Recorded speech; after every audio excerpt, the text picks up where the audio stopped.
মানুষের রিজিকের উপার্জনের ক্ষেত্রে সবচেয়ে বেশি আগ্রহী মানুষ ব্যবসার প্রতি। হাদিসের মধ্যে আছে, আল্লাহর নবী সাল্লাল্লাহু আলাইহি ওয়াসাল্লাম বলছেন, তিসআতু আশারির রিজক ফিত তিজারা, রিজিকের 10 ভাগের 9 ভাগ আল্লাহ তাআলা ব্যবসার মধ্যেই নির্ধারণ করেছেন। 10 ভাগের কয় ভাগ? 9 ভাগ। 9 ভাগই ব্যবসার মধ্যে। রাসূলুল্লাহ সাল্লাল্লাহু আলাইহি ওয়াসাল্লাম হাদিসের মধ্যে আছে, মদিনার বাজারে নবী সাল্লাল্লাহু আলাইহি ওয়াসাল্লাম মাঝে মধ্যে যেতেন, গিয়ে ব্যবসায়ীদেরকে সরাসরি ডাক দিয়ে বিভিন্ন কথা বলতেন। ইয়া মা'শারাত তুজ্জার, হে ব্যবসায়ীগণ, এই কথা বলতেন। হাদিসে আছে সাহাবায়ে কেরাম বলেন, আমরা যখন বাজারে ব্যবসা করতাম আর নবীজি যখন আমাদেরকে এই শব্দ দিয়ে ডাকতেন, তা আমাদের কাছে সেটা বহুতই মহব্বতের মনে হইত যে আল্লাহর নবী সাল্লাল্লাহু আলাইহি ওয়াসাল্লাম আমাদেরকে হে ব্যবসায়ীগণ বলে ডাক দিয়েছে। রাসূলুল্লাহ সাল্লাল্লাহু আলাইহি ওয়াসাল্লাম বলেন, আত-তাজিরুস সাদুকুল আমিন মা'আন নাবিয়িনা ওয়াস সিদ্দিকিন ওয়াস শুহাদা ওয়াস সালিহিন। আখিরাতে 4 ধরনের আল্লাহর বান্দা হলো সবচেয়ে প্রিয় হবে, নবীগণ, সিদ্দিকগণ, শহীদগণ এবং নেককারগণ। তা আল্লাহর নবী সাল্লাল্লাহু আলাইহি ওয়াসাল্লাম বলেন, যেই ব্যবসায়ীর মধ্যে 2টি গুণ সর্বদাই থাকবে। এক, আস-সাদুক, যে সর্বদাই সত্যবাদী, অর্থাৎ পরিচিত অপরিচিত, চেনা জানা, কম টাকার মাল, বেশি টাকার মাল, তাড়াহুড়ার মাল অথবা আস্তে ধীরের মাল, সর্বাবস্থায় যে সত্যই বলে, যার বৈশিষ্ট্যই এটা, সে চেনা কিংবা অচেনা, সর্বাবস্থায় সে কি বলে? সত্য বলে। আল আমিন, বিশ্বস্ত। 2 নম্বর গুণ হলো বিশ্বস্ততা, মানে মানুষের আস্থা তার উপর, যে এই লোকটা ঠকাবে না, এই লোকটা 2 নম্বরই করবে না, এই লোকটা কম দিবে না। আস্থা, আমরা এই আস্থাশীল হওয়া, বিশ্বস্ত। তাহলে রাসূলুল্লাহ সাল্লাল্লাহু আলাইহি ওয়াসাল্লাম বলেন, যেই ব্যবসায়ী সর্বদাই সত্যবাদী এবং সর্বদাই বিশ্বস্ত হবে, আল্লাহর নবী সাল্লাল্লাহু আলাইহি ওয়াসাল্লাম বলেন, হাসরের ময়দানে সে নবী, সিদ্দিক, শহীদ এবং নেককারদের সঙ্গী হবে। এজন্য ব্যবসা, তিজারত, এইটার প্রতি মানুষের আগ্রহ আছে এবং এটার ফজিলত আছে, ব্যবসার প্রতি। তো দুনিয়াবি ব্যবসা তো আমরা বুঝি, বাজার ব্যবসা। তো আখিরাতের জন্য মেহনত করা, পরকাল আখিরাত জান্নাতের জন্য মেহনত করা, জান্নাতের জন্য পরিশ্রম করা, জান্নাত কামাই করার জন্য চেষ্টা করা, এইটাকেও কোরআনুল কারীমের মধ্যে আল্লাহ তাআলা ব্যবসা বলছে। এটাও একটা ব্যবসা। ইয়া আইয়ুহাল্লাযীনা আমানু হাল আদুল্লুকুম আলা তিজারাতিন তুনজিকুম মিন আযাবিন আলীম। আল্লাহ তাআলা বলেন, হে ঈমানদারগণ, হে মুমিনগণ, আমি কি তোমাদেরকে এমন একটি ব্যবসার কথা বলবো, যেই ব্যবসার পুঁজি খাটাইলে, যেই ব্যবসা তুমি করলে, তুনজিকুম মিন আযাবিন আলীম, যেই ব্যবসা তোমাদেরকে অত্যন্ত মর্মান্তিক ভয়ানক আযাব থেকে বাঁচিয়ে দেবে, জাহান্নামের আযাব থেকে বাঁচাবে। তো আল্লাহ তাআলা বলছেন, তুমিনুনা বিল্লাহি ওয়া রাসূলিহি ওয়া তুজাহিদুনা ফি সাবিলিল্লাহি বিআমওয়ালিহিম ওয়া আনফুসিহিম। আল্লাহর প্রতি পূর্ণ ঈমান আনবে, রাসূলের প্রতি পূর্ণ ঈমান আনবে, মানে আল্লাহ রাসূলের সবগুলো কথা মেনে নিবে এবং জান এবং মাল দিয়ে আল্লাহর রাস্তায় জিহাদ করবে। এটুকু যদি বুঝাইয়া দিতে পারো, তাহলে এটাই হবে এমন এক ব্যবসা, যে ব্যবসা তোমার জাহান্নাম থেকে মুক্তি দিয়ে দিবে। তাহলে আখিরাতের জন্য ফিকির, পরকালের ফিকির, এটাকে আল্লাহ তাআলা বলছেন ব্যবসা। এটাও একটা কি ব্যবসা, এটাও একটা ব্যবসা, এটাও একটা ব্যবসা, তিজারাত, এটা একটা ব্যবসা। কোরআনুল কারীমের মধ্যে আল্লাহ তাআলা এটাকে ব্যবসা বলছে। এই যে 9টা আয়াত সূরা ফাতিরের 29 নম্বর আয়াত, যে এটা আমি প্রথম পড়ছি, এখানেও আল্লাহ তাআলা ব্যবসার কথা বলছে। আল্লাহ তাআলা আখিরাতের ব্যবসার কথা বলছে। এখানেও। তবে একটা জিনিস শুধু বুঝতে হবে, তাফসীরের মধ্যে লিখছে যে দুনিয়ায় যখন কেউ ব্যবসা করে তখন তার চাওয়াটা কি? চাওয়া হলো আমি যেই পুঁজি বিনিয়োগ করছি এই ব্যবসায়, এই পুঁজিটা পূর্ণ ফিরে আসুক, এক। দুই, সে চায় এই পুঁজিতে আরো বেশি লাভবান হোক। একে তো পুঁজিও আমার কি আসুক, ফেরত আসুক, প্রথমত এটা চায়। দ্বিতীয়ত চায় না একেবারে সমান সমান হইলে তার হইতো না, আমার যদি একটু লাভ না হয়, আর একটু বেশি না পাই আমি, তাইলে আমি আগামু কেমনে সামনে, আমার ব্যবসা বড় হবে কেমনে, সংসার চলবে কেমনে, কারণ এটাই তো আমার ব্যবসা। তাহলে আমার যদি পুঁজির সমান সমান হয় তাইলেও তো হবে। তাহলে দুইটা জিনিস চায় ব্যবসায়ী, এক, সে যে পুঁজি বিনিয়োগ করছে এই পুঁজি ফিরে আসুক। দুই নাম্বার হলো এই পুঁজিতে আরো বেশি সে লাভবান যেন হয়। এই দুইটা জিনিস চায়। তো কিন্তু দুনিয়ার ব্যবসার মধ্যে একটা বিষয় হলো যে দুনিয়ার ব্যবসায় চাই তো ঠিক আছে আপনি, কিন্তু এতে পুঁজি ফেরত আসে, লাভের সম্ভাবনাও আছে, কিন্তু লস হওয়ার, ক্ষতিগ্রস্ত হওয়ার, পুঁজি হারাইয়া ফেলার সম্ভাবনাও আছে। আছে কিনা বলে? মায়ের খাওয়ানোর সম্ভাবনা আছে। তাহলে দুনিয়ার ব্যবসার মধ্যে দুইটা বিষয় একসাথে, একে তো পুঁজি ফিরে আসবে অথবা আসবে না, দ্বিতীয়ত লাভবান হবেন অথবা লাভবান হবেন না। এই দুইটারই সম্ভাবনা দুনিয়ার ব্যবসার মধ্যে আছে। কিন্তু আল্লাহ তাআলা এই আয়াতের মধ্যে একটা শব্দ বলছে, তিজারাতান লান তাবুর। আল্লাহ বলে, বান্দা আমি তোমাদেরকে এমন একটা ব্যবসার কথা বলতেছি যেই ব্যবসায় আমি আল্লাহ ওয়াদা দিলাম, যেই ব্যবসায় তুমি খাটাইলে, যেই ব্যবসায় তুমি মেহনত করলে, এটা এমন এক ব্যবসা মৃত্যু পর্যন্ত কোনোদিন এখানে পুঁজিও হারাবে না, লসও আসবে না। পুঁজিও হারাবে না, লসও আসবে না। এই ব্যবসায় মাইন নাই, এই ব্যবসায় কি নাই, মাইন, এই ব্যবসা মারে। অনেক মানুষ আছে ব্যবসায় হয়তো তরতর করে আগায় যায়, অনেক মানুষ আছে যেইটা ধরে এটা মাটিয়ে যায়, হয় না? একেবারে স্বর্ণ ধরলেও কি হয়ে যায়, মাটি হয়ে যায়। আমাদের দেশে কয় যে কেউ আছে আপনার শুকনার মধ্যে জাল ফেলাইলেও মাছ ওঠে, আর কেউ আছে আপনার মাছে একদম থই থই করতেছে, উনি ফালাইলে আর মাছ ওঠে। এই জন্য দুনিয়ার ব্যবসায় দুই রকমের সম্ভাবনা। আমার এক আত্মীয় আছে ঘনিষ্ঠ, উনি মনে হয় 30 বছর এর কম হবে না বিদেশ যাওয়ার জন্য, কিন্তু বিদেশ যাইব।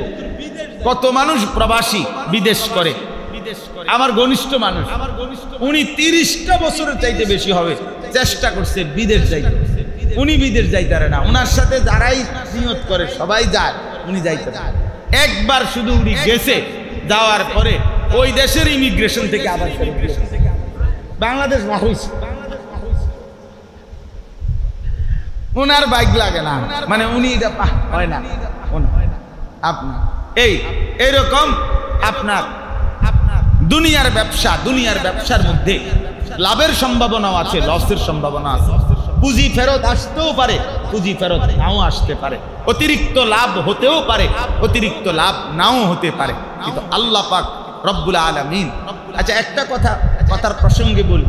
অনেকে বলে, আমি শুনছি যে আমাদের দেশে বলে যে কলার ব্যবসা লাভের ব্যবসা, এটা ঠিক নেই নাকি? আপনি জানেন না? কলার ব্যবসায় লাভ বেশি। যাই হোক, সবাই আমরা কলা বেচতে উঠছি না, কাস্টমার থাকবে। যাই হোক, তো বলতেছিলাম এখানে আল্লাহ পাক রব্বুল আলামিন এমন একটা ব্যবসার কথা বলছেন যে বান্দা আমি একটা ব্যবসা তোমাদেরকে শোনাচ্ছি, তোমরা এটা করে দেখো।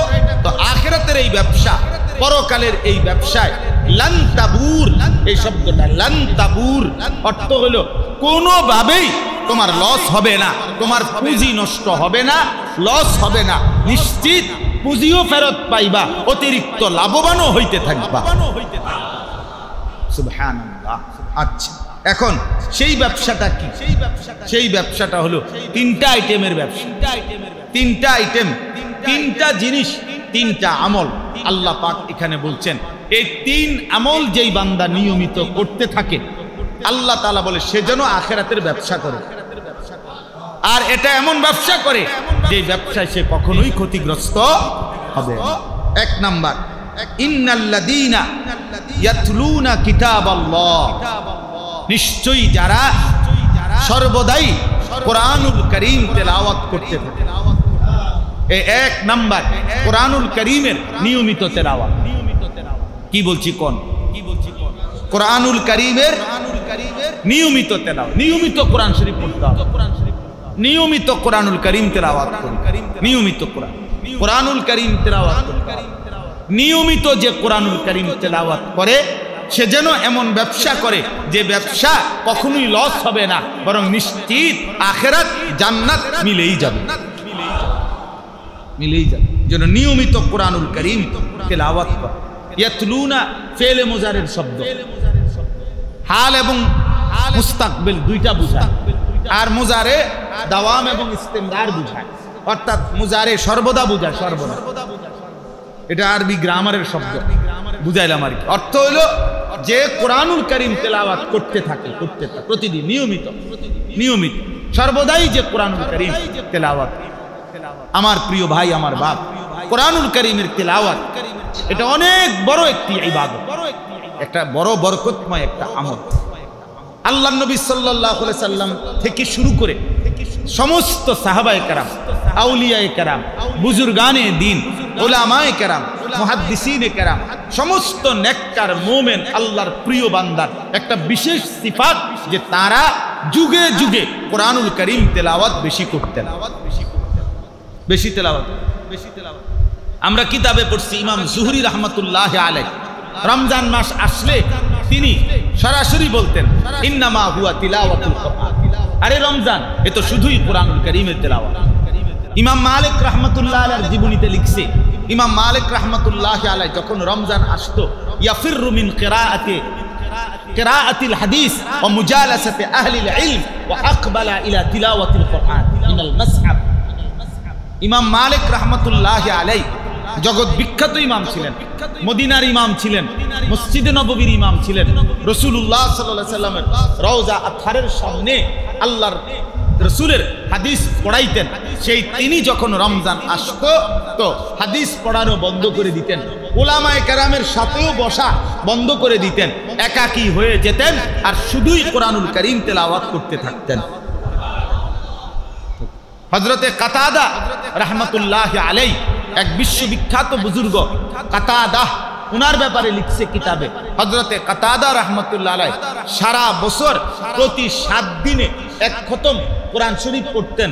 রমজান মাসের প্রথম দিন থেকে 20 দিন পর্যন্ত প্রতি 3 দিনে 1 খতম কোরআন শরীফ পড়তেন। রমজানের শেষ 10 দিন প্রত্যেক দিন 1 খতম কোরআন শরীফ পড়তেন। হ্যাঁ, শেষ দশক এভাবে প্রতিদিন 1 খতম, 10 দিন 10 খতম। কি পরিমাণ কোরআন শরীফ, কি পরিমাণ। রাসূলুল্লাহ সাল্লাল্লাহু আলাইহি ওয়াসাল্লামের হাদিস, বুখারীর riwayat, হযরত আব্দুল্লাহ ইবনে আব্বাস রাদিয়াল্লাহু তাআলা আনহুমা তিনি বর্ণনা করেছেন যে রাসূলুল্লাহ সাল্লাল্লাহু আলাইহি সাল্লামের কাছে প্রত্যেক রমজানে, প্রতি রমজানে, প্রতি রাতে হযরতে জিবরিল ওয়া কানা জিবরিলু ইয়ালকাহু ফি কুল্লি লাইলাতিন মিন রমাদান। হযরতে জিবরিল আলাইহিস সালাম রমজানের প্রতি রাত্রে আল্লাহর নবীর কাছে আসতেন, ফায়ুদারিসুহুল কোরআন, এবং পুরা কোরআন একবার জিবরাইল নবীজিকে শুনাইতেন, একবার নবীজি জিবরাইলকে শুনাইতেন। পুরা মাস না পুরো প্রতি রাত, বুঝছেন কিনা বাংলাটা, কথাটা বুঝছেন কিনা বলেন? প্রত্যেক রাত, প্রতি রাত্রে পূর্ণ কোরআন একবার জিবরাইল নবীকে শুনাইতেন, নবীজি একবার জিবরাইলকে শুনাইতেন। এটা হলো তারাবির বাহিরে। রাসূলুল্লাহ সাল্লাল্লাহু আলাইহি ওয়াসাল্লাম ওইখানে আপনার আমার কাছে আরবি কিতাব আছে, ওইখানে স্পষ্ট riwayat আছে, ওয়া কানা সাল্লাল্লাহু আলাইহি ওয়াসাল্লাম ইউতিলুল কিরাআতা ফি রমাদান। আল্লাহর নবী সাল্লাল্লাহু আলাইহি ওয়াসাল্লাম রমজান মাসে নামাজে লম্বা কিরাত পড়তেন।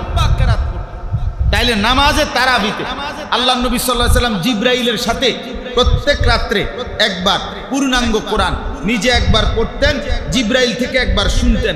এটা একটা। তারাবির নামাজে তিনি আবার আলাদা কোরআনুল কারীম তিলাওয়াত করতেন, আবার 5 ওয়াক্ত নামাজে আবার তেলাওয়াত করতেন, তাহাজ্জুদের নামাজে আবার তেলাওয়াত করতেন, মাগরিবের পরের আওয়াবিন নামাজে আবার তেলাওয়াত করতেন। এবার ভেবে দেখেন কি পরিমাণ কোরআনুল কারীম তেলাওয়াত রাসূলুল্লাহ সাল্লাল্লাহু আলাইহি ওয়াসাল্লাম করতেন। হাদিসের মধ্যে আছে আল্লাহর নবী সাল্লাল্লাহু আলাইহি ওয়াসাল্লাম নিজে দোয়া করছেন, আল্লাহুম্মা জাআলিল কুরআনা রাবিআ কলবি ওয়া নূরা সাদরি ওয়া জালাআ হুজনি ওয়া যাহাবা হাম্মি। আল্লাহ কোরআনকে আমার হৃদয়ের বসন্ত বানিয়ে দেন, হৃদয়ের বসন্ত বানিয়ে দেন, আমার বুকের আলো বানিয়ে দেন, আমার দুঃখ বেদনার উপশমকারী বানিয়ে দেন, আমার সব চিন্তা পেরেশানির দূরকারী কোরআনকে বানিয়ে দেন। কোরআন পড়লে যেন দুঃখ ভুলে যায়, কোরআন পড়লে যেন বেদনা ভুলে যায়, কোরআন পড়লে হৃদয়ে যেন বসন্তের বাতাস ঝিরঝির করে বইতে থাকে, কোরআন যেন আমার বুকের আলো হয়। নবী সাল্লাল্লাহু আলাইহি ওয়াসাল্লাম দোয়া, আল্লাহুম্মা জাআলিল কুরআনা রাবিআ কলবি ওয়া নূরা সাদরি ওয়া জালাআ হুজনি ওয়া যাহাবা হাম্মি। মাওলানা সাহেব বলতেছিলেন, আমার আগে উনি বলছেন, আমি শুনছি, কোরআনুল কারীম তিলাওয়াত করা, কোরআনকে গুরুত্ব দেওয়ার কথা বলতেছিলেন। আমার মনে হয় 10 বছর আমি এই ফরদাবাদ বাজার মসজিদে আমি জুমার নামাজ পড়াইছি। 10টা বছরের ভিতরে আমার আমল নামাজ যদি চেক করে হাসরের ময়দানে, তাহলে ইনশাআল্লাহ আমার মনে হয় এ কথাই আসবে যে সবচেয়ে বেশি এই মসজিদের মুসল্লি করে আমি কি বলছি সেটা কোরআনুল কারীম তিলাওয়াতের কথাই বলছি। বলেন, আপনারা সাক্ষী দেন। আমার 10 বছরের নিয়মিত মুসল্লিরা কোন মাস্টার বলে কি পরিমাণ আমি বলছি। আল্লাহর কোরআন তেলাওয়াত শিখেন, কোরআন শিখেন, কোরআন তেলাওয়াত করেন, কোরআনুল কারীম। আরে এই জবান দিয়ে আল্লাহর কোরআন পড়তে পারেন না, বিশ্বাস করেন না, আপনি কিছুই কথাই কইতে পারেন, আপনি এক ধরনের বোবা মানুষ। আরবরা আমাদেরকে বলে আজম, আরব আজম মানে আমাদেরকে বলে আজমি, আর ওনারা হলো আরবি। আজম শব্দের অর্থ হলো বোবা। আজমা উজুরহুহা জুবা আছে না যাকাত, কিতাবুজ যাকাতের। আজম শব্দের অর্থ মূলত বোবা, মানে আরবি ছাড়া অন্য ভাষায় যে আমরা কথা বলি, এই জন্য পূর্ববর্তী জামানাতে আরবরা বলতো অন্যগুলো তো কোনো ভাষাই না, এগুলো কি কয়, এগুলো তো কথাই কইতে জানে না, এটা তো বোবা। যে আরবি বলতে পারে না সে যেন ভাষাই জানে না। তাহলে এটা বাদ দিলাম, সব আরবি বলার দরকার নেই, কিন্তু কোরআনুল কারীম তেলাওয়াত করতে পারেন না, আপনি তো বোবাই, আপনি তো বোবাই। এজন্য আল্লাহ তাআলা বলেছে, ইন্নাল্লাযীনা ইয়াতলুনা কিতাবাল্লাহ, নিশ্চয়ই যারা কোরআনুল কারীম তেলাওয়াত করে, নিয়মিত কোরআন তেলাওয়াত। সাহাবায়ে কেরাম নিয়মিত কোরআন তেলাওয়াত করতেন। হযরত ওসমান রাদিয়াল্লাহু তাআলা আনহুর জীবনীর মধ্যে আছে, এক দাঁড়ানোতে, এক রাকাতে 1 খতম কোরআন পুরা পড়ে ফেলছে, পুরা পড়ে। আরে ভাইয়া, এই বাংলাদেশে আমার কুমিল্লা জেলাতে এমন একজন মাওলানা সাহেব আছে, এখনো বাইচা আছে, এই মাসেও উনি আমল করতেছে। এই আমল, এই মাওলানা এমন আমল করে, উনি বলে যে হুজুর আমার রমজান 30 দিনে 30 খতম কোরআন। এই মাওলানা বাইচা আছে এখন, যদি 29 হয় তো 29 খতম, প্রতিদিন দিন রাত মিলে সে 1 খতম কোরআন শিখেছে। এখনো আমার চাইতে বয়স কম হবে, কি পড়াটা পড়ে বেচারা। আল্লাহর কোরআনের প্রতি তার দিলে কেমন লাগাটা লাগছে, কোরআন পড়ে সে কি পরিমাণ মজা পাইছে। কোরআনুল কারীম, এটা কোরআন। এজন্য কোরআনুল কারীমের তেলাওয়াতের আপনি এমনি বুঝতেন, আপনাকে মিষ্টির স্বাদ এমনি যত বাংলাতেই বুঝা যায় খুব স্বাদ, না আপনি মুখে নিলে বুঝতে দিলে কোরআনুল কারীম তেলাওয়াত করলে আপনি মজা পাবেন। এজন্য এই একটা আমল, গুরুত্বপূর্ণ আমল, কোরআনুল কারীমের তেলাওয়াত। কোরআনুল কারীমের তেলাওয়াত সমস্ত সাহাবা, আউলিয়া, উলামা কোরআনুল কারীম তেলাওয়াত। কোরআনুল কারীম আফদালুজ জিকির, এটা সবচেয়ে বড় জিকির।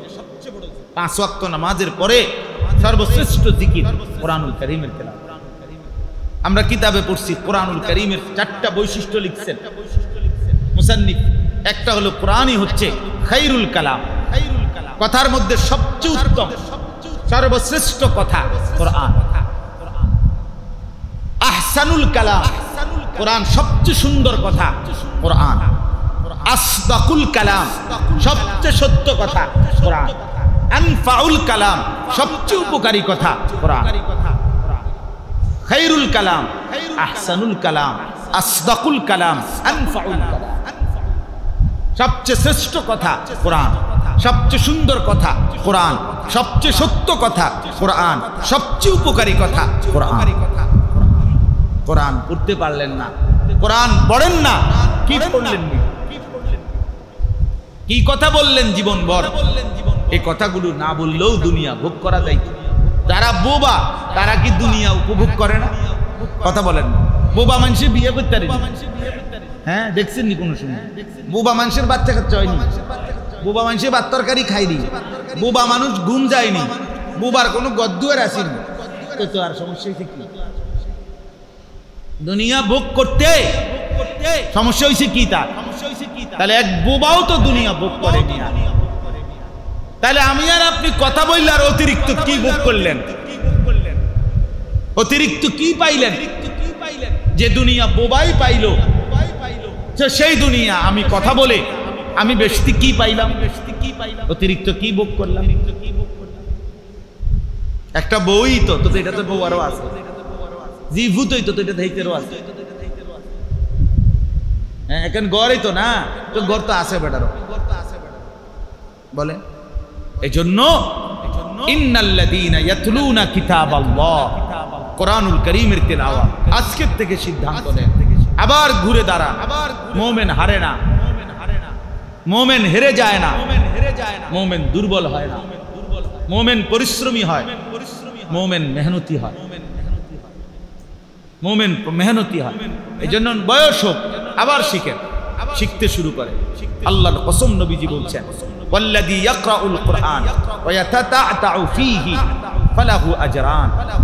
যে কোরআনুল কারীম পড়লো, পড়তে গিয়ে ঠেকে ঠেকে পড়লো, কষ্ট কইরা ঠেকা ঠেকা পারে না, কত কষ্ট করতেছে, দাঁত ভাঙ্গা যাইতেছে, বয়স হয়ে গেছে, থাইমা থাইমা ঠেকা ঠেকা পড়ে।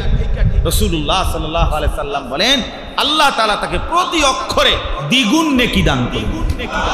ফালাহু আজরান, আজরান দ্বিগুণ। এমনিতে এক অক্ষরে 10 নেকি, তো যে ঠেকা ঠেকা পড়ে কষ্ট কইরা, আল্লাহর কসম তার প্রতি অক্ষরে 20 নেকি। দ্বিগুণ না তো দ্বিগুণ হলে কত? 20। ইন্নাল্লাযীনা ইয়াতলুনা কিতাবাল্লাহ, নিশ্চয়ই যারা কোরআনুল কারীম তেলাওয়াত করে। 2 ওয়া আকামুস সালাহ, 5 ওয়াক্ত নামাজ আদায় করে। তাহলে দ্বিতীয় আমল, 3টা আমল আল্লাহ তাআলা এখানে বলছেন। 3টি আমল যে করবে সে যেন এমন ব্যবসা করে যেই ব্যবসা কখনোই লাভ হবে না, বরং 2টা জিনিস হবে। 1, সে এই ব্যবসার পুঁজি ফেরত পাবে। 2, এই ব্যবসা তার লাভবান হতেই থাকবে, হতেই থাকবে, হতেই থাকবে। এর মধ্যে 1 নাম্বার কি? কোরআনুল কারীমের তেলাওয়াত। 1 নাম্বার কি বলেন? 2 নাম্বার 5 ওয়াক্ত নামাজ। 5 ওয়াক্ত নামাজ, নামাজ পড়েন। নামাজ মুমিনের জীবন, নামাজ মুমিনের সিফাত, নামাজ মুসলমানের পরিচয়। নামাজ এক জিন্দেগি, নামাজবিহীন জিন্দেগি, সেজদাবিহীন জিন্দেগি জন্তু জানোয়ারের জিন্দেগি। যে কপালে সেজদা নাই, যে মানুষটা নামাজই পড়তে চায় না অথচ সে মুসলমান, এটা এক ধরনের জানোয়ার ছাড়া আর কিচ্ছু না। এটা জন্তু জানোয়ার ছাড়া আর কিচ্ছু। কেন ফজরের নামাজ পড়বেন? আপনি কি ভোরবেলা উঠেন না? হয় 1 ঘন্টা আগে উঠেন, নয় পরে উঠেন। কেন জোহরের নামাজ পড়বেন না? আপনি কি দুপুরে বিশ্রাম করেন না? হ্যাঁ, আসরের নামাজ আপনি কেন পড়বেন না? আপনি কি বিকালে একটু হাঁটেন না? তাইলে কেন মাগরিব পড়বেন না? কেন ইশা পড়বেন? আমার নওজোয়ান ভাই ছেলেরা তোমরা বলো ভাইয়া, কেন নামাজ পড়বা না? অনেক কিশোর নওজোয়ান হাসতে হাসতে নামাজ ছেড়ে দেয়। কেন পড়ে না তাও জানে না। জিজ্ঞাসা করেন না যে ভাইয়া নামাজ পড়ো না কেন? নামাজ না পড়ে কি অর্জন হয়েছে তোমার? কিচ্ছু না, গোড়ার ডিমও না, গোড়ার ডিমও না, কিচ্ছু অর্জন হয় নাই। এমনি পড়ি না। কেন পড়ো না? কেমনে কি লেগে? কিচ্ছু বলতে না। জীবনে যার কোনো লক্ষ্য উদ্দেশ্য নাই, জীবনে যার কোনো গন্তব্য নাই, যে বলতে পারে না আমি হাসলাম কেন, তো পাগল। আমি যদি একজন হাসি দিছে মনে করেন, তাই বললাম ভাই হাসলেন কেন? না এমনি হাসছি আর। আরে কি লেগে হাসছেন? কইতারেন না? না কইতারি না, এমনি হাসতে পারে। তো আরেকজনে কি আমার পাগল কি তারে এত কিলে আসছে হেতে বলে কইতারেন। কথা বলেন, এটা বলবে কিনা বলেন? তাইলে তুমি হাসলা কেন, কাঁদলা কেন, হাঁটলা কেন, ঘুরলা কেন? কেন মুসলমান হওয়ার পরে জিন্দিগিটা শেষ করে দিলা? কেন? এই জন্য 5 ওয়াক্ত নামাজ পড়া, এই জিন্দিগি এটা একদম সহজ হিসাব। জীবনটা সহজ হয়, সুন্দর হয়, পাক পবিত্র জিন্দিগি হয়। যে মানুষ 5 ওয়াক্ত নামাজ পড়ে তার শরীর পবিত্র থাকে, কারণ সে বারবার ভাবে আমাকে ওযু করতে হবে, নামাজ পড়তে হবে। সে শরীর নাপাক বানাইতে চায় না, অপবিত্র বানাইতে চায় না। এই জন্য তার জিন্দিগি সুন্দর হয়, তার আখলাক সুন্দর হয়। নামাজ পুরা জিন্দিগি গড়ে দেয়। উতলু মা উহিয়া ইলাইকা মিনাল কিতাব ওয়া আকিমিস সালাহ ইন্নাস সালাতা তানহা আনিল ফাহশাই ওয়াল মুনকার। আল্লাহ তাআলা বলেন নিশ্চয়ই নামাজ একজন মানুষকে যাবতীয় অশ্লীলতা, গুনাহ, আল্লাহর নাফরমানি থেকে ফিরায় রাখে। এজন্য 5 ওয়াক্ত নামাজ পড়বেন তো ইনশাআল্লাহ? বলেন ইনশাআল্লাহ। ভাইয়া মহব্বত করে বলেন, মহব্বত করে। এটা রমজান বাপ, এটা রমজান, এটা রমজান, মাগফিরাতের দশক, গুনাহ মাফ চাইবার সময়। রমজানের শেষ মাঝের দশক, গুনাহ মাফ চাওয়ার দশক। আল্লাহর কাছে কেঁদে কেটে বলেন, আল্লাহ পেছনের জিন্দিগি মাফ করে দেন, আগামী জিন্দিগি সুন্দর করে দেন। আমি তো তোমারই বান্দা মাওলা, ভুল তো আমার হবেই, আর তুমি আছো, তুমি তো মাফ করবেই। আল্লাহ বলেন বান্দা ঠিক আছে, দিল থেকে যদি বলো আর করবা না গুনাহ, আগামী জিন্দিগি সুন্দর করে চলবা, এটা যদি দিল থেকে চাইতে পারো, আমি আল্লাহ ওয়াদা দিলাম মাফ করে দিলাম। ওয়ালিল্লাহি উতাকাউ মিনান নার। নবী সাল্লাল্লাহু আলাইহি সাল্লাম বলছে রমজান মাসে আল্লাহ তাআলা তার কোটি কোটি বান্দাকে জাহান্নাম থেকে মুক্তি দিয়ে থাকে। এক গোত্রের নাম বলছে নবীজি, ওই গোত্রের যতগুলো বকরি আছে, এই বকরির গায়ের পশমের চাইতে বেশি পরিমাণ বান্দাকে প্রতি রাতে আল্লাহ তাআলা রমজানে মাফ করে থাকে। মাফ 200টা ছাগল একসাথ করে এবার গুনেন তো, 200টা ছাগলের গায়ে সবগুলোর মোট পশম কয়টা? 2000 ছাগল একসাথ করে গুনেন তো, যে 2000 ছাগলের গায়ে পশম কয়টা? কে গুনবে? আপনি গুনবেন? আজাইরা মানে কুলাইবেন এগুলা?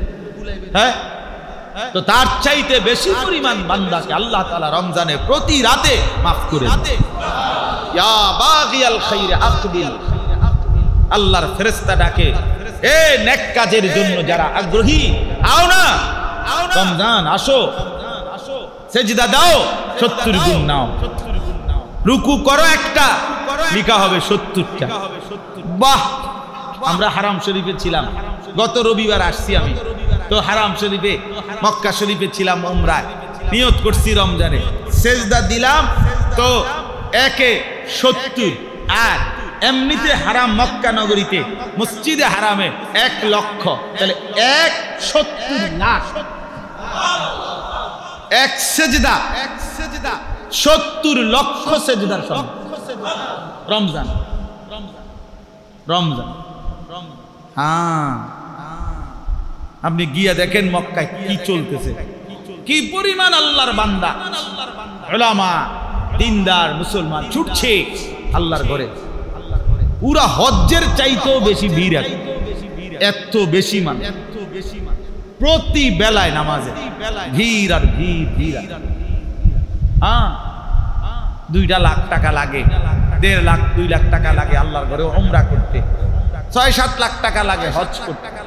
পাহাড়ের মতো মনে করে, পাহাড় 6 লাখ টাকা হুজুর 6 লাখ টাকা ব্যবসাত লাগাইলে আয় সুবহানাল্লাহ কত টাকা লাভ আইবে এক বছরের মধ্যে তো এটা কমপক্ষে 12 লাখ টাকা হয়ে যাবে এটা বুঝি কথা হইল এটা বুঝি কথা হইল 6 লাখ টাকা দুনিয়ার ব্যবসায় লাগাইলে যদি 12 লাখ টাকা হবে না এত এত রং না টেহা এত রং না হ্যাঁ আমরা দুনিয়াতে তো থাকি দেখি চিড়া খাই এত সুখ না এক বছরে 6 লাখ টাকা 12 লাখ টাকা যাবে ব্যবসা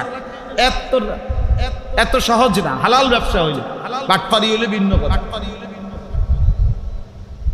কিন্তু একবার হজ একবার আল্লাহর ঘর জিয়ারত সেটা তো আখিরাতের ব্যবসা এই যে এখানে আল্লাহ তাআলা পরিষ্কার আখিরাতের জন্য সমস্ত আমলকেও আল্লাহ কি বলছে ব্যবসা বলছে তাহলে এটা তো ব্যবসায়ী আপনি 6 লাখ টাকা আখিরাতের ব্যবসায় খরচ করেন যেদিন 6 লাখ টাকার ব্যবসা পুঁজি লাগাইলেন আখিরাতের জন্য হজ্জের সফরে আল্লাহ রাসূল বলছে যেদিন হজ করলো বান্দা মানে আরাফার ময়দানে হজ্জের চূড়ান্ত কাজটা শেষ করলো রাসূলুল্লাহ সাল্লাল্লাহু আলাইহি সাল্লাম বলেন সন্ধ্যাবেলাতেই ওই আল্লাহর বান্দা এমন হয়ে যায় যেন মায়ের পেট থেকে নতুন বাচ্চা যেমন নিষ্পাপ হয়ে বের হয়ে যায় রাজাকা ইয়াউমিন ওয়ালাদাতহু উম্মু মা যেমন নতুন বাচ্চা প্রসব করে গুনাহমুক্ত এই আল্লাহর বান্দা হজ করে হয়ে যায় এমন গুনাহমুক্ত এজন্য আল্লাহর ঘর দেখার স্বপ্ন দেখে ওই চোখ সার্থক হবে যে চোখ কালো গিলাফ দেখে কাবার কালো গিলাফ মদিনার রওজা পাকের সবুজ গম্বুজ এ দেখতেই দিল লাগে এজন্য এটা এত কিছু হিসাব করা হয় না টাকা মিলাবেন সব কিছুর ব্যস্ততার থেকে অবসর হবেন ছেলেগুলারে বিদেশ পাঠাইয়া সারবেন মেয়ে বিয়ে দিয়া সারবেন তারপরে একটু লাইন ফাইন হইলে তারপরে আস্তে ধীরে শেষ বয়সে আল্লাহ যদি নেয় আল্লাহ ঠেকায় পড়িয়া গেছে আমরা আল্লাহ নেউন্না বান্দার অভাব পড়িয়া গেছে আপনারই নিতে আল্লাহ যদি নেয় দুনিয়ার সব কিছু নিজে গুরুত্ব দিয়া নিজে গর্জ করে সাজাইতেছে আর হজ্জের কথা আল্লাহর ঘরের কথা বলে যাইতে কার না মনে চায় হুজুর আল্লাহ নিলে কি আর না যাইতে আলাপ করে আপনি কি মস্কারি করেন দুনিয়া আপনি সাজান নাই আপনার ঘর আপনার বাড়ি আপনার বিল্ডিং আপনার ছেলে মেয়ে এগুলো হয় নাই আল্লাহ আমাদেরকে তৌফিক দান করেন চলেন তো বলতেছিলাম 5 ওয়াক্ত নামাজ তাহলে 1 নাম্বার কি কোরআনুল কারীমের তেলাওয়াত 2 নাম্বার কি বলেন 5 ওয়াক্ত নামাজ 3 নাম্বার ওয়া আনফাকু মিম্মা রাযাকনাহুম সিররান ওয়া আলানিয়া আল্লাহর দেওয়া রিজিক থেকে আল্লাহর দেওয়া মাল থেকে আল্লাহর দেওয়া সম্পদ থেকে প্রকাশ্যে এবং গোপনে উভয় অবস্থায় যে দান করতে থাকে নিজের যাকাত দিয়ে দেয় সাদাকাতুল ফিতর দিয়ে দেয় এরপরে নফল দান সাদাকা গরিব দুঃখী অসহায় ইয়াতীম ফকির মিসকিন মসজিদ মাদ্রাসা এতিমখানা লিল্লাহ বোর্ডিং অসহায় এতিম বাচ্চা এই হর হালাতে যে দিতে থাকে কখনো মন চাইলে সবার সাথেও দেয় কখনো মন চাইলে একাকী গোপনেও দেয় দুইটাই আল্লাহর জন্য নাম বলছে অসুবিধা নাই আল্লাহর জন্য যদি দিল ঠিক থাকে তো নাম বললে সমস্যা নাই নাম বললে সমস্যা আবার নাম বলে নাই তাও কোনো সমস্যা সিররাও আলানিয়া প্রকাশ্যেও দান করা যায় আবার গোপনেও কি করা যায় দান করা যায় কোনো অসুবিধা নেই তো আল্লাহ তাআলা বলেন প্রকাশ্যে এবং গোপনে উভয় অবস্থাতে যে আল্লাহর দেওয়া রিজিক থেকে আল্লাহর রাস্তায় খরচ কর দান সাদাকা কর আমি এই মসজিদে আমার মনে আছে আলহামদুলিল্লাহ আমি শুক্রবারে জুমার বয়ানে ইতিপূর্বে আমার থাকাকালীন সময়ে যাকাতের উপরে আমি সর্বোচ্চ ভাঙ্গা বুঝাইয়া আপনাদেরকে বলছি কিনা বলে যাকাতের উপরে আমি বিস্তারিত বলছি যাকাত মনে রাখবেন মুসলমান নামাজ যেমন ফরজ রোজা যেমন ফরজ যাকাত তেমন ফরজ অনেক মুসলমান আছে রোজা রাখতে আগ্রহী কিছু নামাজও পড়ে কিন্তু যাকাত দেন কারণ এটা যে মাল জানের চাইতে বেশি সম্পদকে মায়া করে মরে যাবো প্রয়োজনে মাথা বাড়ি দিয়ে মাইরে মরে যাবে কিন্তু সম্পদ দিব না অথচ জাকাত দিলে আল্লাহ কোরআনে বলছে বান্দা তোমার কাছে মনে হয় সম্পদ কমছে না, আল্লাহর কসম আমার শায়েখ আল্লামা মুফতি মুশতাকুন নবী কাসিমি হুজুর সবসময় বলে যে মনে করেন আল্লাহ তাআলা যাকে 1 লক্ষ টাকা দিছে তো তার কাছ থেকে জাকাত চাইছে 2500 টাকা, তাহলে যেই আল্লাহ 1 লাখ টাকা আমনেরে দিল এখন ওই আল্লাহ 2500 টাকা আমনের থেকে ফেরত চাইলো, তার মানে আল্লাহ তাআলা 2500 টাকার জন্য আটকায় গেছে। এটাই তো আল্লাহ 1 লাখ টাকা দিয়ে আসাইরা আবার আমনের কইতেছে বাজি টাকা 1 লাখ দিলাম ঠিক আছে, কিন্তু আমি 2500 টাকার একটা ফেসে পড়ে গেছি, তুমি আমারে 2500 টাকা কি দাও, ফেরত দাও। এই জন্য তাহলে বান্দা যদি জিজ্ঞেস করে আল্লাহ আপনি তো আমার 1 লাখ টাকা দিলেন, এখন আবার আপনি আমার কাছ থেকে 2500 টাকা লাখে জাকাত এটা কেন চাচ্ছেন? আল্লাহ তাআলা বলে বান্দা কসম করে বলছি তোমার এই 1 লাখ টাকাকে আমি আরো কোটি টাকা বাড়ায় দেওয়ার জন্য, এই 2500 টাকা নিতে নেওয়ার জন্য না, কমাইয়া নেওয়ার জন্য না। তোমার টাকা 97,500 থাকবে না, বরং তোমার টাকা আরো লক্ষের চাইতে কোটি গুণ বেড়ে যাবে। বাড়ায় দেবো, বাড়ায় দেওয়ার 2500 টাকা দাও আমার চাইতে আরো বেশি নিয়ে নাও, 40 টাকায় 1 টাকা দাও আমি আল্লাহর কাছ থেকে আরো বেশিটা বুঝা নাও। তাহলে জাকাত মানে আরো বেশি দেওয়া। ওয়ায়ুরবিস সাদাকাত, আল্লাহ কোরআনে বলছেন আমি আল্লাহ তাআলা সাদাকাত দান করিলে, সাদাকা করিলে, জাকাত দিলে, সাদাকাতুল ফিতর আদায় করিলে, আল্লাহর রাস্তায় মসজিদে দিলেন, মাদ্রাসায় দিলেন, এতিমকে দিলেন, গরিবকে দিলেন, অসহায়কে দিলেন, খোদার কসম আল্লাহ বলেন আমি সেটা বাড়িয়েই দেব।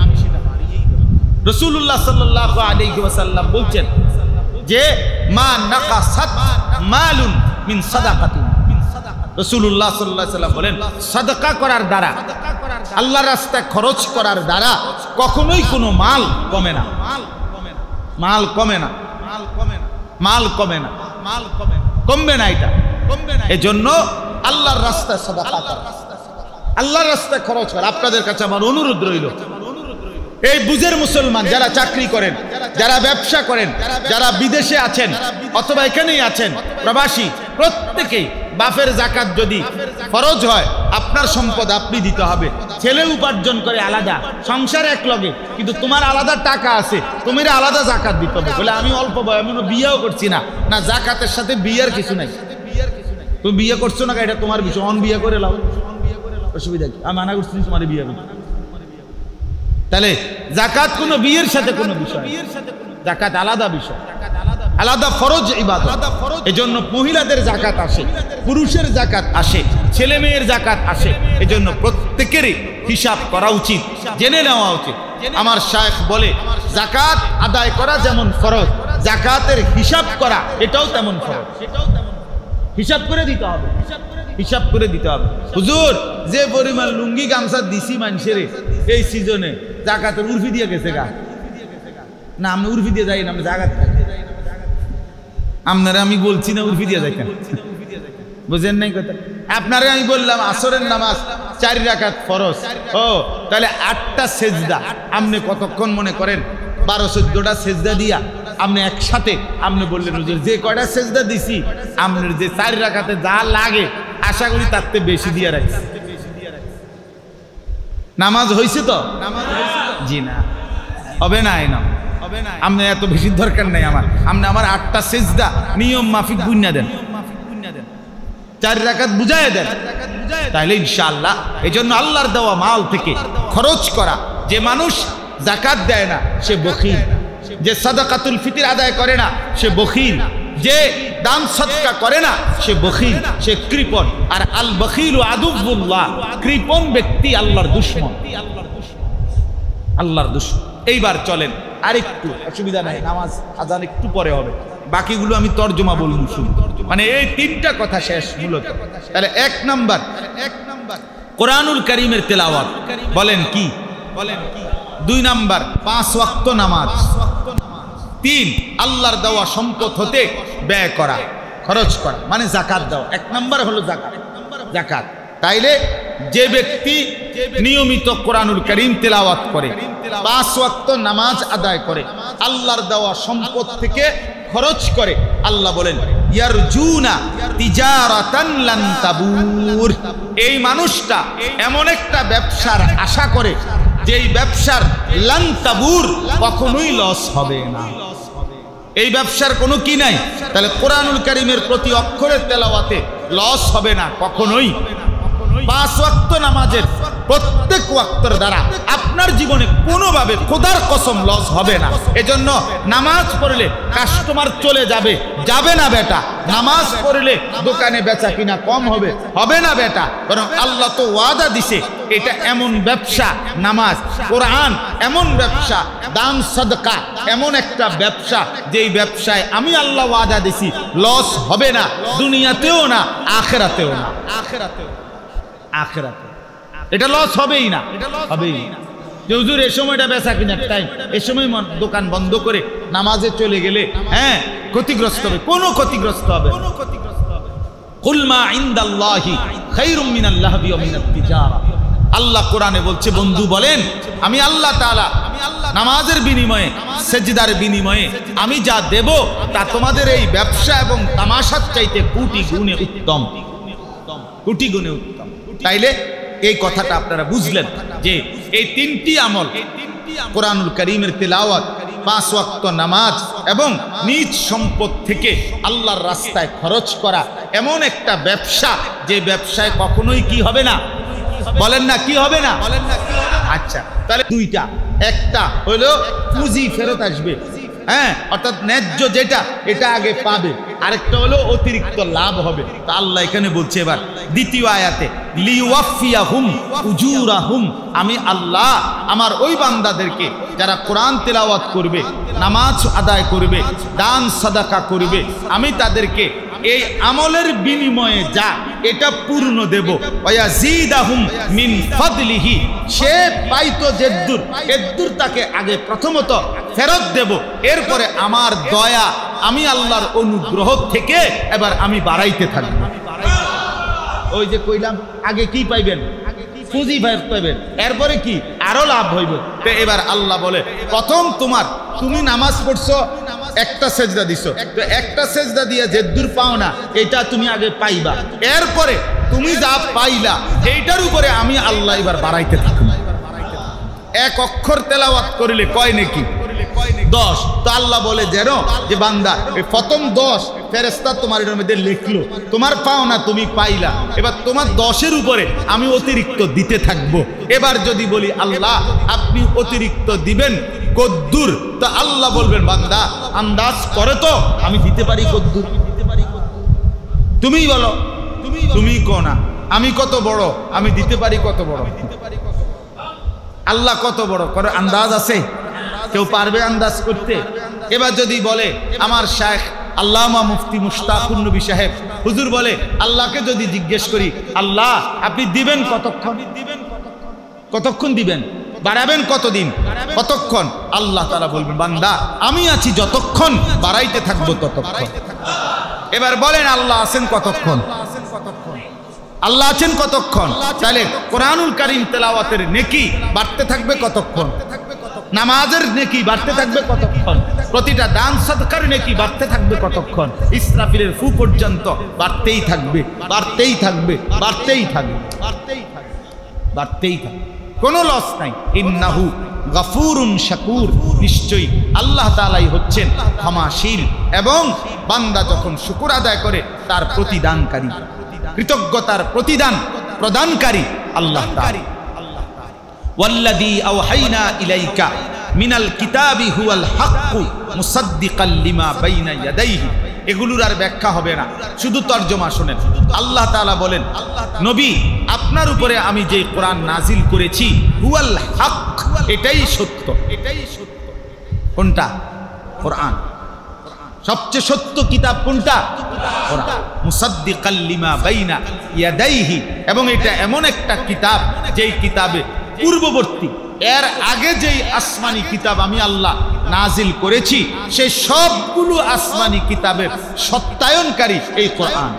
এই কোরআন পড়বেন, এই কোরআন ধরবেন, এখানে তাওরাতের শিক্ষাও পাবেন, ইনজিলের শিক্ষাও পাবেন, জবুরের শিক্ষাও পাবেন, পূর্ববর্তী আসমানি কিতাবের শিক্ষাগুলোও এই কোরআনের মধ্যেই পাবেন। সুবহানাল্লাহ। ইন্নাল্লাহা বিইবাদিহি লাখাবীরুম বাসীর, নিশ্চয়ই আল্লাহ তাআলা তার প্রত্যেকটা বান্দার ব্যাপারে সব খবর রাখেন, পূর্ণ দেখেন। আল্লাহ তাআলা আমাদের খবর রাখেন কোন কোন বিষয়ে? আল্লাহ তাআলা আমাদেরকে দেখেন কাকে কাকে, কখন কখন, সারাক্ষণ সারাক্ষণ। সুম্মা আওরাসনাল কিতাব আল্লাযীনা ইসতাফাইনা মিন ইবাদিনা। আল্লাহ তাআলা বলেন আমি আল্লাহ তাআলা প্রত্যেক যুগে এই যে কোরআন, এই কোরআনের উত্তরাধিকার বানাচ্ছি আমার কোটি কোটি বান্দাদের মধ্য থেকে। আমি যাদেরকে বাছাই করি তাদেরকেই, অর্থাৎ কারা মুসলমান হবে, কোরআনওয়ালা হবে, মুমিন হবে, ঈমানওয়ালা হবে। এই যে 800 কোটি মানুষ যারা পৃথিবীতে এখন আছে, তাদের মধ্য থেকে ওরা কেন কাফের, আমি কেন মুমিন, এটা কার ফয়সালা? আল্লাহ বলেন আমি বাছাই করি। ঈমানদার হবে কে? মুমিনের ঘরে জন্ম দিব কাকে? ঈমানদার পরিচয় মিলবে কার? এটা আমি আল্লাহর ফয়সালা। তাইলে এই জন্য কেউ মুসলমান হওয়া, কেউ ঈমানদার হওয়া, মুসলমানের ঘরে জন্ম নেওয়া, খুদার কসম বাপ, এটা আল্লাহ তাআলার শ্রেষ্ঠতম দয়া। আল্লাহ যাকে চেয়েছেন তাকে ঈমানদারের ঘরে দিয়েছেন, আল্লাহ যাকে চেয়েছেন তাকে নাফরমানের ঘরে দিয়েছেন। আচ্ছা, আমি আপনি যে মুসলমানের ঘরে জন্ম নিলাম, এমন একটা মা পাইলাম যেই মা কালেমা বলে, এমন একটা বাপ পাইলাম যেই বাপ কালেমা পড়ে, আল্লাহর কসম এটা দুনিয়ার সর্বশ্রেষ্ঠ একটা নিয়ামত যে আল্লাহ আমাদেরকে দান করেছে। হ্যাঁ, ফামিনহুম যালিমুল লিনাফসি ওয়া মিনহুম মুকতাসিদ ওয়া মিনহুম সাবিকুম বিল খায়রাত বিইذনিল্লাহ। আল্লাহ বলেন আমার মুমিন বান্দা 3 রকমের হবে। কেউ হবে জালেম, নিজের উপরে জুলুমকারী, কেউ হবে মধ্যপন্থা অবলম্বনকারী, কেউ হবে আমি আল্লাহর ইচ্ছায় সর্বদা নেক কাজের প্রতি অগ্রগামী। মানুষ 3 ধরনের মুসলমান। এক ধরনের হলো জালেম। জালেম বলে কাকে? যার আপনার নেক আমল অর্থাৎ কম কিন্তু গুনার পরিমাণ বেশি। আর মুকতাসিদ হলো যে ব্যক্তি নেক আমল করে সর্বদাই, গুনাহ ছেড়ে দেয়, তবে কোনো মাকরু এবং সন্দেহযুক্ত বিষয়ে কখনো কখনো লিপ্ত হয়, এরকম ব্যক্তিকে বলা হয় মধ্যপন্থা অবলম্বনকারী। আর যে ব্যক্তির দ্বারা কোনো ফরজ, কোনো ওয়াজিব, কোনো সুন্নত, কোনো নফল, কোনো মুস্তাহাব ছুটে না, কোনো হারাম, কোনো মাকরুহাত কিছুই তার দ্বারা হয় না, সে সাবিকুম বিল খায়রাত, সে সর্বদাই নেক কাজে অগ্রগামী। আল্লাহ তাআলা বলেন যালিকা হুয়াল ফাদলুল কাবীর, যে নেক কাজে সর্বদাই অগ্রগামী, গুনাহ যার হয় না, আমল যার ছোটে না, আল্লাহ বলেন এরকম জীবন পাওয়া এটা আল্লাহর বড় দয়া, বড় মেহেরবানি, বড় অনুগ্রহ ছাড়া আর কিছুই না। সুবহানাল্লাহ। আমার ভাই, পরবর্তী যেই আয়াতগুলো আমি শুধু সংক্ষেপে আপনাদের কাছে এক কথাই এটা বলতে চাই। বাকি আয়াতগুলোর তর্জমা হলো 2টা কথা। একটা হলো আল্লাহ তাআলা বলেন এই যে আমি আল্লাহ বললাম আমার যেই বান্দাগুলো নেক আমলে আগ্রহী, অগ্রগামী, আমি তাদের পুরস্কার দেব জান্নাত এবং নাজ ও নিয়ামত ভরা জান্নাত। আর যেই মানুষগুলো আমি আল্লাহর ইবাদত থেকে নাফরমানি করছে তাদের জন্য মিলবে জাহান্নাম। জাহান্নাম হবে ভীষণ আযাবের। এই জান্নাতের নিয়ামত আর জাহান্নামের আযাব আল্লাহ তাআলা বাকি আয়াতগুলোতে বলছেন। সর্বশেষ যেই কথাটা আল্লাহ তাআলা বলছেন, এটা বলেই আমার কথা শেষ। আল্লাহ তাআলা বলেন আমি বিস্তারিত বলে দেওয়ার পর হায়াত দিছি, নবী পাঠাইছি, আমার নবীর পরে উলামায়ে কেরাম পাঠাইছি, আমার কথা, আখিরাতের কথা, কবরের কথা, হাসরের কথা আমি আমার বান্দার কাছে শুনাইছি, বলছি, আবার কিতাব দিছি, কোরআন নাজিল করেছি। সব কিছুর ব্যবস্থাপনা করে দেওয়ার পরেও আমার যেই বান্দারা নাফরমানি করলো, তারা যখন জাহান্নামের মধ্যে নিক্ষিপ্ত হবে তো তারা চিল্লাইয়া জাহান্নামের আগুন থেকে আল্লাহকে বলবে, আল্লাহ আপনি আমাদেরকে জাহান্নামের আগুন থেকে বের করে দুনিয়ায় আবার ফেরত যেতে দেন। এবার যদি আমরা যেতে পারি তাহলে এবার গেলে আমরা নেক আমল করব, গুনাহগুলো ছেড়ে দেব। তো আল্লাহ তাআলা তখন বলবে, বান্দা আমি কিন্তু যেটুকু হায়াত দিলে তুমি নেক আমল করতে পারতা ওইটুকু হায়াত তোমাকে দিয়েই আমি কবরে আনছি। আর যে দূর বললে তুমি বুঝতা, এরকম বুঝাইয়া বলার মতো আমি আমার বান্দা তোমার কাছে পাঠাইছি। ইমাম সাহেব, খতিব সাহেব, আলেম, ওয়াইজ, বক্তা, আউলিয়া, পীর, বুজুর্গ, মাশায়েখ, মুফতি, মুহাদ্দিস, ফুকাহা, এরকম অগণিত আমার মনোনীত বান্দা আমি তোমার কাছে পাঠাইছি। ওনারা তোমার কবরের কথা বলছে, জাহান্নামের কথা বলছে, আখিরাতের কথা বলছে, জান্নাতের কথা বলছে। না তুমি কোনো পাত্তা দিলা, না আমার দেওয়া সময় পাইয়া, হায়াত পাইয়া আমল করলা, কিছুই করলা না বান্দা। না সময়কে গুরুত্ব দিলা, না আলেমদের কথাকে গুরুত্ব দিলা। অতএব ফাজুকু, অতএব আজকে জাহান্নামের আযাবই ভোগ করো। ফামালিজ জালিমিনা মিন আনসার, আজকে কোনো নাফরমানের কোনো সাহায্যকারী এই আখিরাতে নাই, এই আখিরাতে নাই। এই শেষ কথা, ফামালিজ জালিমিনা মিন আনসার। আল্লাহ বলছে সাবধান নাফরমান, তোমরা কিন্তু কেউ কোনো সাহায্যকারী হাসরের ময়দানে পাবা না, হাসরের ময়দানে পাইবা। এই জন্য প্রিয় ভাই আমার, এই তিনটা আমল আজকে আমরা আপনাদের কাছে বললাম। এক, কোরআনুল কারীমের তেলাওয়াত, বলেন কি? 2, 5 ওয়াক্ত নামাজ। 3, আল্লাহর রাস্তায় খরচ করা, নিজের মাল থেকে, নিজের সম্পদ থেকে। তাইলে দান সাদাকা করা, 5 ওয়াক্ত নামাজ পড়া, কোরআনুল কারীমের তিলাওয়াত করা, এটা যেন আমাদের জিন্দেগিতে হয়। আজকের এই তাফসীর মাহফিল থেকে এটা যেন আমরা সবক নিতে পারি। আল্লাহ তাআলা আমাদেরকে তৌফিক দান করেন, তৌফিক দান করেন। আশেপাশের মাদ্রাসা যেখানে এতিম বাচ্চা পড়ে, আপনারা গরিব অসহায় বাচ্চা পড়ে, আপনাদের এই মাদ্রাসাগুলোতে আপনারা দান করবেন, সাদাকা করবেন। আমাদের ফরদাবাদ কওমি মাদ্রাসাতেও আপনারা মহব্বতের সাথে আপনাদের যাকাতের টাকা, দান সাদাকার টাকা দান করবেন। আমার ছোট্ট মাদ্রাসা আছে ময়নামতি ক্যান্টনমেন্ট, হ্যাঁ আপনারা জানেন। আমারও একটা ছোট মাদ্রাসা আছে, আলহামদুলিল্লাহ প্রায় 450-র মতো ছেলে আমার মাদ্রাসায় পড়ালেখা করে। 31 জন শিক্ষক কর্মচারী স্টাফ আছে। আলহামদুলিল্লাহ আমাদের মাদ্রাসাতেও এতিম গরিব বাচ্চা আছে। গত বছরও প্রায় 7-8 লক্ষ টাকা আমরা এতিম গরিব বাচ্চাদেরকে আমরা সম্পূর্ণ ফ্রি দিছি। তো এই বছরও আমরা, আমাদের বাচ্চা আরো অনেক বাচ্চা আছে অসহায় গরিব এতিম বাচ্চা। এজন্য আমার অনুরোধ রইল, আমাদের ওই ছোট্ট মাদ্রাসাতেও যদি কারো মহব্বত হয় তাহলে আমার মাদ্রাসাতেও আপনারা আপনাদের যাকাত, সাদাকাতুল ফিতির এবং দান সাদাকা করবার জন্য, ছাত্রদের জন্য, এতিম বাচ্চাদের জন্য, গরিব বাচ্চাদের জন্য সহযোগিতা করার চেষ্টা করবেন। আমার কাছে থাকলে আমারে দিয়েন, নাই তো আমার কাজল মাস্টার সাহেবের কাছে দিয়ে রাখেন, দিলেও আপনার কোনো অসুবিধা নাই। যেমনি সুবিধা হয় আপনারা দিলে ইনশাআল্লাহ উনি আমারে পরে পৌঁছায় দিবেন। আল্লাহ তাআলা আমাদেরকে তৌফিক দান করেন, আল্লাহ তাআলা আমাদেরকে কবুল করেন, আমিন। আপনারা সবাই ইনশাআল্লাহ এখন আমাদের আজকের জন্য আমাদের এই তাফসীর মাহফিলের আলোচনা এখানেই শেষ করা হইল। আমরা এখন ওযু করবেন, ওযু করে এই নামাজের জন্য আসেন।